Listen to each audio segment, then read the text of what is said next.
Hello hi welcome back. കുറച്ച് കൂന്തൽ കിട്ടിയിട്ടുണ്ട്.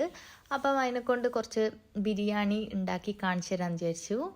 നിങ്ങൾക്കൊക്കെ അറിയുമെന്നറിയില്ല, എന്നാലും ഞാൻ ചെയ്യുന്ന കൂന്തൽ ബിരിയാണി നിങ്ങൾക്കും കൂടി കാണിച്ചു തരാമെന്ന് വിചാരിച്ചു. ക്ലീൻ ചെയ്ത കൂന്തലിലോട്ട് ആദ്യം മുളക്, മഞ്ഞൾ, ഉപ്പ്, പിന്നെ ഇത് വെളുത്തുള്ളി പേസ്റ്റാണ് കേട്ടോ. അതും കൂടി മിക്സ് ചെയ്തിട്ട് ഒരു അരമണിക്കൂർ റെസ്റ്റ് ചെയ്യാൻ വെക്കാം. എന്നാൽ കുറച്ച് മസാല പിടിച്ച് കിട്ടും. ശേഷം ഞാൻ വെളിച്ചെണ്ണയിലാണ് ഇത് വറുക്കുന്നത് കൂന്തൽ, കാരണം നല്ലൊരു ഫ്ലേവർ കിട്ടുമല്ലോ. അങ്ങനെ കുറച്ച് കറിവേപ്പില ഇട്ട് പൊട്ടിച്ചതിന് ശേഷം കൂന്തലും കൂടി ഇട്ട് വറുത്തെടുക്കാം. അപ്പം കുറേ സമയം ഇട്ട് മുരിക്കണ്ട, ഒരു റബ്ബറി ഫീൽ വരുന്നതിന് മുമ്പേ നമുക്ക് എടുക്കണം കേട്ടോ.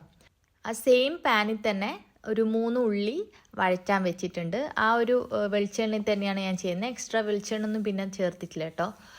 പിന്നെ ഉപ്പ് ഇട്ട് കൊടുത്തു, വെളുത്തുള്ളി പേസ്റ്റ്, ഇനി ഇഞ്ചിയും പച്ചമുളകും കൂടി ചതച്ചതുകൂടി ഇടണം. ഞാൻ ജസ്റ്റ് ഇതിൽ ചതച്ചിട്ട് ഇട്ട് കൊടുക്കുക ചെയ്യുന്നത്.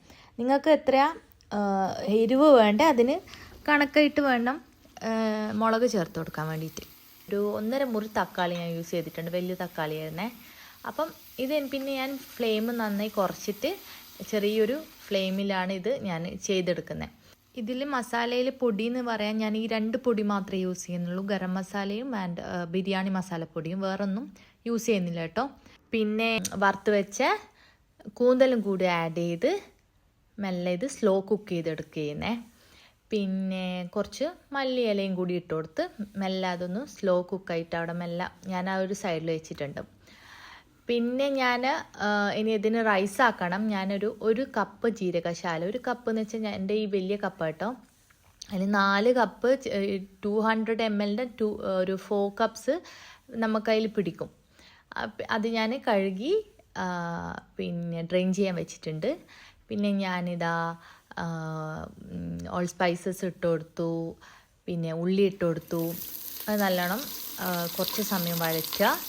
ഞാൻ എക്സ്ട്രാ ഓയിൽ ചേർക്കുന്നില്ല, ഓയിൽ ചേർത്ത് കുറച്ചും കൂടി നല്ലതാണ്, കുറച്ച് ഹെൽത്തി കുട്ടനായിക്കോട്ടെ എന്ന് വെച്ച് ചേർക്കുന്നില്ല കേട്ടോ. പിന്നെ ഞാൻ അരി വറുത്തിട്ടാണ് ഞാനിവിടെ നെയ്ച്ചോറാക്കുന്നത്. ആദ്യം ഞാൻ വറുത്തിട്ടുണ്ടായി. പിന്നെ ഇതാ ഒരു വലിയ മഗ്ഗായുണ്ട്, 1.5 കപ്പ് ആ വലിയ മഗ്ഗിനാണ് ഞാൻ വെള്ളം ഒഴിക്കുന്നത്. ആ ഒരു റേഷ്യോയിൽ നെയ്ച്ചോറ് എപ്പോഴും ആക്കുന്ന ആ ഒരു റേഷ്യോ തന്നെ ആക്കാൻ വെക്കാം.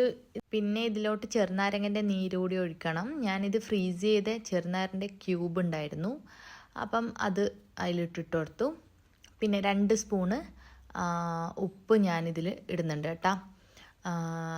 മിക്സ് ചെയ്തിട്ട് അടച്ച് വെക്കുക. ഇനി അതിൻ്റെ ഇടയിൽ 2-3 തവണ ഞാൻ ഇളക്കിയിട്ടുണ്ടായിരുന്നു കേട്ടോ. പിന്നെ ഒരു 10-15 മിനിറ്റ് കൊണ്ട് നമ്മളെ റൈസ് ആയിട്ടുണ്ട്. ഇനി ദമ്മിടലാണ്. ദമ്മിടുമ്പോൾ ഞാൻ നേരത്തെ മസാല തയ്യാറാക്കി ആ പാനിൽ തന്നെ ദമ്മിടാന്ന് വിചാരിച്ചു. ഫസ്റ്റ് ലെയർ ഇട്ട് കൊടുത്തിട്ട് ഗരം മസാല ഇട്ട് കുറച്ച് മല്ലി ഇലയും കൂടി ഇട്ടിട്ട് ഒരു ഫസ്റ്റ് ലെയർ ചെയ്യുക. പിന്നെ വീണ്ടും നമ്മൾ ചോറ് ഇതിലോട്ട് ലെയർ ചെയ്യുകയാണ് ചെയ്യുന്നത്. അപ്പം ഞാൻ ഉണ്ടാക്കിയ മുഴുവൻ നെയ്ച്ചോറ് ഞാൻ ദമ്മിടുന്നില്ല കേട്ടോ, ബാക്കി കുറച്ച് പ്ലെയിൻ ചോറ് അവിടെ വെക്കുന്നുണ്ട്. പിന്നെ അതിന് ശേഷം ഞാൻ കുറച്ച് ഗരം മസാല ഇട്ട് കൊടുത്തിട്ടുണ്ടായി. ഇതെന്ന് വെച്ചാൽ മഞ്ഞളും റോസ് വാട്ടറും കലക്കിയ വെള്ളം ഞാൻ മേലോട്ട് ഒഴിക്കുകയാണ്. ഇത് നല്ലൊരു ഫ്ലേവറുമാണ്, നമ്മൾ റൈസിന് നല്ലൊരു കളറും കൊടുക്കും. അങ്ങനെ ദമ്മ് പൊട്ടിക്കുകയാണ്. ഇതാണ് നമ്മൾ പറഞ്ഞ കൂന്തൽ ബിരിയാണി.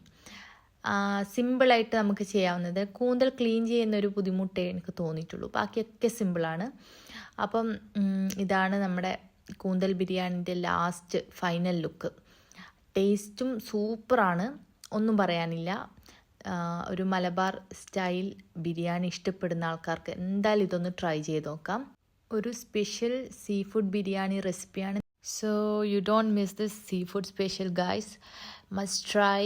ഒരു തവണ നിങ്ങൾ കഴിച്ചു നോക്കൂ, എന്തായാലും നിങ്ങൾക്കും ഇഷ്ടപ്പെടും. Okay, bye, thank U.